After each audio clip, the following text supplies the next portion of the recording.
As for Omicron measures, the healthcare protocols will be a lot stricter and quite similar to the initial protocols we implemented when we first encountered COVID-19.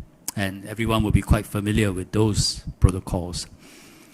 But first, we need to differentiate the two kinds of infection, Delta versus Omicron. PCR tests continue to be able to pick up COVID-19 infections of all variants. But there is a particular PCR test that we have, supplied by Thermo Fisher, which goes beyond identifying a person as being infected by COVID-19. It can also indicate if the person is likely to be infected by the Omicron variant, because this is a particular difference in the gene dropout. So we will prioritize this particular PCR test on travelers. It is not foolproof, but the indicative result allows us to act faster and differentiate the healthcare protocols between the two kinds of infections. So if an individual is suspected of being infected by Omicron, he will be admitted to NCID. And if confirmed, will be managed there until we are confident that the person is non-infectious through repeat testing. There is no option of HRP for this group. We are also standing up dedicated isolation facilities for Omicron as a further option if we feel that public health considerations justify this.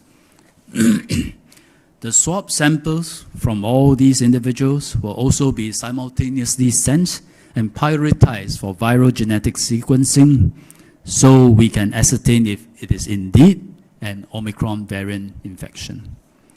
And with every Omicron positive case, we will do what is familiar to everyone. We will conduct full contact tracing. Contacts will then be placed under quarantine and tested with PCR for exit. Third thing, we'll continue to push ahead with vaccination. This is absolutely the wrong time to argue that because there are new variants, let's not vaccinate and wait for a new vaccine. Absolutely the wrong time. People die because of such arguments and such decisions. Remember, when we are faced with unknown, we buy insurance. The insurance is now the existing vaccines.